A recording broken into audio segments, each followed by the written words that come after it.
అందరికీ నమస్కారం. దసరా రెండవ రోజు శ్రీ గాయత్రీదేవి అవతారం. నైవేద్యం వచ్చేసి పులిహోర. ఈరోజు మన వీడియోలో పులిహోరని గుడిలో పెట్టే కమ్మని ప్రసాదంలా ఎలా తయారు చేసుకోవాలో చూపించబోతున్నాను.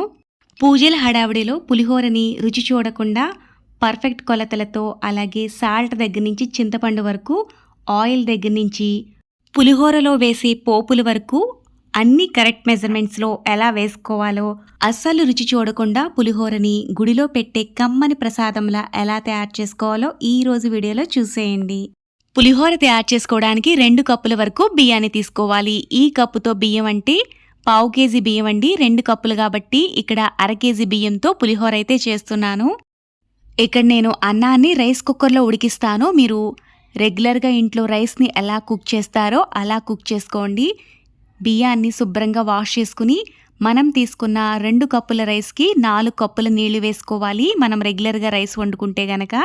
కానీ ఇక్కడ పులిహోర చేసుకుంటున్నాం కాబట్టి 4వ కప్పులో నీళ్ళు అనేవి ఇలా కొంచెం తగ్గించుకుని వేసుకోవాలి. అప్పుడే అన్నం పొడి పొడిలాడుతూ పులిహోరకి బాగుంటుంది. మీరు రెగ్యులర్గా రైస్ను ఉడికించుకునే కన్నా కూడా కొంచెం నీళ్ళ క్వాంటిటీని తగ్గించుకుని పులిహోరకి అన్నాన్ని ఉడికించుకోవాలి. ఇక్కడ నేను రైస్ కుక్కర్లో ఉడికించుకుంటున్నానండి. మీరు రెగ్యులర్గా ఇంట్లో అన్నాన్ని ఎలా ఉడికించుకుంటారో అలా ఉడికించుకుంటే సరిపోతుంది. అన్నాన్ని ఉడికించుకునేటప్పుడు పులిహోర కాబట్టి ఇందులో 2 టేబుల్ స్పూన్ల వరకు నూనెను వేసి ఉడికించుకోవాలి. మనం తీసుకున్న 1/2 కేజీ బియ్యానికి గాను ఇలా చింతపండును, పిడికెడంత చింతపండును తీసుకోవాలి.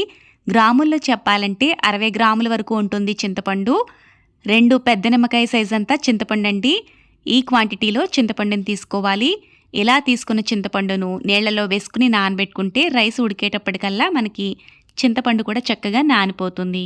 పులిహోర గుడిలో పెట్టే ప్రసాదంలా రావాలంటే కంపల్సరీ పులిహోరలో ఈ పొడిని వేసుకోవాలి.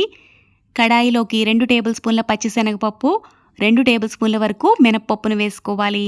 ఇందులోకి 1/2 టీ స్పూన్ వరకు ఇలా మిరియాలను వేసుకుని సన్నటి సెగ మీద దోరగా వేయించుకోవాలి. శనగపప్పు, మినప్పప్పు, మిరియాలు ఇవి వేగడానికి కొంచెం టైం పడుతుంది. ఇలా ఇవి ముందుగా కొద్దిగా వేగిన తర్వాత ఇందులోకి 1 టేబుల్ స్పూన్ వరకు ఆవాలను వేసుకోవాలి. 3 టేబుల్ స్పూన్ల వరకు నువ్వు పప్పును వేసుకోవాలి. ఇలా నువ్వు పప్పు వేసుకుంటే టేస్ట్ చాలా బాగుంటుంది. 1.5 టేబుల్ స్పూన్ల వరకు ధనియాలను కూడా వేసుకుని దోరగా వేయించుకోవాలి. నువ్వులు, ఆవాలు, ధనియాలు ఇవి తొందరగా వేగిపోతాయి కాబట్టి పోపు దినుసులు కొంచెం వేగిన తర్వాత వీటిని వేసుకుంటే అన్నీ మనకి ఈక్వల్గా వేగుతాయి. చూసారు కదా, ఇలా అన్నీ మనకి చక్కగా ఇలా వేగిపోయాయి. స్టవ్ ఆఫ్ చేసేసుకుని చల్లారిన తర్వాత మిక్సీ జార్లోకి వేసుకుని కోర్స్గా బ్లెండ్ చేసుకోవాలి. మరీ మెత్తని పొడిలా కాకుండా ఇలా వీడియోలో చూపిస్తున్నట్లుగా ఇలా కొంచెం బరకబరకగానే మిక్సీ పట్టుకోవాలి. ఇలా మిక్సీ పట్టుకున్న ఈ పొడిని పక్కకు పెట్టుకోవాలి. ఈలోగా నీళ్లలో నానబెట్టుకున్న చింతపండు కూడా ఇలా చక్కగా నానిపోయింది. ఇలా చేత్తో ప్రెస్ చేసుకుంటూ గట్టిగా నలుపుకుంటూ ప్రెస్ చేసుకుంటే గుజ్జు అనేది మనకి సెపరేట్ అయిపోతుంది. స్టైనర్లో వేసుకుని వడపోసుకుంటే పల్ప్ లాంటిది ఏదైనా ఉన్నా మనకి పక్కకు వచ్చేస్తుంది. ఇలా రెడీ చేసి పెట్టుకున్న చింతపండు గుజ్జుని పక్కకు పెట్టుకోవాలి. రైస్ కుక్కర్లో పెట్టుకున్న రైస్ కూడా ఇలా చక్కగా ఉడికిపోయింది. వేడిగా ఉన్నప్పుడు గరిటతో కలుపుకుంటే మనకి అన్నం ముద్ద ముద్దలా అయిపోతుంది. పళ్ళెంలోకి తిరగవేసుకుని కాస్త చల్లారనివ్వాలి. పళ్ళెంలో వేసుకున్న అన్నం చల్లారేలోగా పులిహోరలోకి పులుసుని ఉడికించుకోవాలి. గ్యాస్ ఆన్ చేసుకుని కడాయిలోకి మనం ఏ కప్పుతో అయితే బియ్యాన్ని కొలిచి తీసుకున్నామో అదే కప్పుతో 1/2 కప్పు నూనె వేసుకోవాలి. పులిహోర చేసుకునేటప్పుడు నూనె కొంచెం ఎక్కువగానే పడుతుంది. పులిహోరలోకి నువ్వుల నూనె, వేరుశనగ నూనె వేసుకుంటే టేస్ట్ బాగుంటుంది. ఇక్కడ నేను నువ్వుల నూనె వేశాను. ఇందులోకి 3 టేబుల్ స్పూన్ల వరకు పచ్చిశనగపప్పును వేసుకోవాలి. పచ్చిశనగపప్పు కొంచెం ఎక్కువగా వేసుకుంటేనే పులిహోరలోకి బాగుంటుంది. ఇందులోకి 1 టేబుల్ స్పూన్ మినపప్పు, 1 టేబుల్ స్పూన్ ఆవాలు, 1/2 టీ స్పూన్ జీలకర్ర, 1/2 టీ స్పూన్ వరకు మెంతులను వేసుకుని వేయించుకోవాలి. పులిహోర పోపులోకి ఇలా కంపల్సరీ కొంచెం మెంతులను వేసుకుంటే ఫ్లేవర్ బాగుంటుంది. నువ్వుల నూనె వేశాను కాబట్టి ఇక్కడ నురుగు కింద వస్తుంది వేయించుకునేటప్పుడు. వీడియోలో కనిపించడం కోసం ఆయిల్ హీట్ అవ్వకుండానే పోపు దినుసులు అయితే వేసి చూపిస్తున్నాను. ఇలా ఆయిల్ హీట్ అయ్యి వేగుతున్నప్పుడు ఇలా నురుగు కింద వస్తుంది. నువ్వుల నూనెలో మనం పోపు దినుసులు వేసుకుని వేయించుకుంటే ఇలా నురుగు కింద వస్తుంది. జాగ్రత్తగా చెక్ చేసుకుని పోపు దినుసులు వేగాయలేదో చూసుకోవాలి. ఇక్కడ కొంచెం వేగాయండి, పూర్తిగా అయితే వేగలేదు. ఇలా కొంచెం వేగిన తర్వాత ఇందులోకి పల్లీలను వేసుకోవాలి. అలాగే జీడిపప్పు పలుకులను కూడా వేసుకోవాలి. పులిహోరలోకి పల్లీలు కొంచెం ఎక్కువగా వేసుకుంటేనే టేస్ట్ బావుంటుంది. జీడిపప్పు అన్నది పూర్తిగా ఆప్షనల్. మీకు ఇష్టమైతే వేసుకోవచ్చు, లేకపోతే లేదు.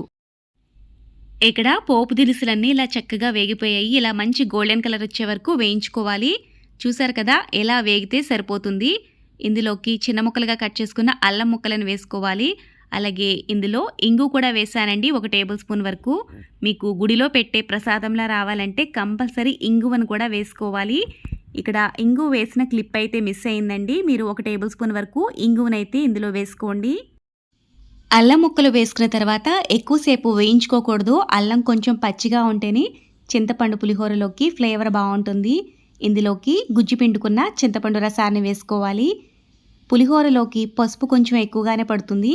2 టేబుల్ స్పూన్ల వరకు పసుపు వేసుకోవాలి. మనం ఇళ్లలో రెగ్యులర్గా వాడే టేబుల్ స్పూన్తో మీకు వేసి చూపిస్తున్నానండి. ఇందులోకి 3 టేబుల్ స్పూన్ల వరకు ఉప్పు వేసుకోవాలి. ఇక్కడ ఇలా 3 టేబుల్ స్పూన్ల వరకు ఉప్పు వేసుకుంటే ఉప్పు క్వాంటిటీ అనేది కరెక్ట్గా సరిపోతుంది. చింతపండు పులిహోర కాబట్టి ఇలా కొంచెం ఉప్పు ఎక్కువగానే పడుతుంది. కొంతమంది ఉప్పుని బాగా లైట్గా తింటారు. అలాంటి వాళ్ళు 2.5 టేబుల్ స్పూన్ల మాత్రమే ఇందులోకి ఉప్పును వేసుకోండి, మీకు కరెక్ట్గా సరిపోతుంది. తాలింపును వేయించుకున్నప్పుడు కాకుండా పచ్చిమిర్చిని అలాగే కరివేపాకును ఇలా పులుసులో వేసుకుంటే ఫ్లేవర్ బాగుంటుంది. మంచి స్మెల్ కూడా వస్తుందండి. పులిహోర కరివేపాకు స్మెల్తో బాగుంటుంది. ముందుగానే వేసేస్తే పచ్చిమిర్చి మీకు పేస్ట్ లాగా ఉడికిపోతుంది. అలాగే కరివేపాకు కూడా ఫ్లేవర్ బాగుంటుందండి. ఇలా పులుసులో వేసుకుని ఉడికించుకుంటే మంచి ఫ్లేవర్ ఉంటుంది పులిహోర. పులిహోరలో ఉండే ఉప్పు, పులుపు, కారం ఇవన్నీ బ్యాలెన్స్డ్గా ఉండాలంటే ఇందులోకి 2 టేబుల్ స్పూన్ల వరకు బెల్లాన్ని వేసుకోవాలి. ఇలా బెల్లం వేసుకుంటే పులిహోర టేస్ట్ కూడా చాలా చాలా బాగుంటుంది. 10 వరకు వేయించుకున్న ఎండుమిరపకాయలను వేస్తున్నాను. పులిహోరలోకి కొంచెం ఎండుమిర్చి ఎక్కువగానే పడతాయి. మీరు కావాలనుకుంటే ఎండుమిర్చిని పోపు వేయించుకున్నప్పుడు కూడా వేయించేసుకోవచ్చు. చింతపండు పులుసుని చిక్కగా పిండుకున్నాం కాబట్టి పులిహోర పులుసు తొందరగానే ఉడికిపోతుంది. ఇలా ఆయిల్ సెపరేట్ అయ్యే వరకు ఉడికించుకుంటే సరిపోతుంది. స్టవ్ ఆఫ్ చేసేసుకుని పులుసు కాసేపు పక్కకు పెట్టుకుని కాస్త చల్లారనివ్వాలి. ఈలోగా రైస్ కూడా ఇలా కొంచెం చల్లారిపోయింది. ఇందులోకి మనం ముందుగా మిక్సీ పట్టి పక్కన పెట్టుకున్న పొడిని వేసుకుని అన్నానికంతా పట్టించాలి. అన్నానికంతా పట్టేటట్టుగా ఈ పొడిని ఇలా పట్టించిన తర్వాత ఇందులోకి మనం ఉడికించుకున్న చింతపండు పులుసును కూడా వేసేసుకోవాలి. మొత్తం పట్టేస్తుందండి. మనం తీసుకున్న క్వాంటిటీకి ఈ 1/2 కేజీ రైస్కి కరెక్ట్గా సరిపోతుంది. మీరు కూడా పులిహోరను ఒకసారి ఈ కొలతలతో ఈ విధానంలో ట్రై చేయండి. చాలా చాలా బాగా నచ్చుతుంది. మీరు ఎప్పుడు చేసుకున్న పులిహోరని ఇలాగే చేసుకుంటారు, అంత బాగుంటుందన్నమాట. ఈ పులిహోర అయితే గుడిలో పెట్టే కమ్మని ప్రసాదంలా చాలా చాలా టేస్టీగా ఉంటుంది. తప్పకుండా అయితే ఒకసారి ట్రై చేసేయండి. Thanks for watching.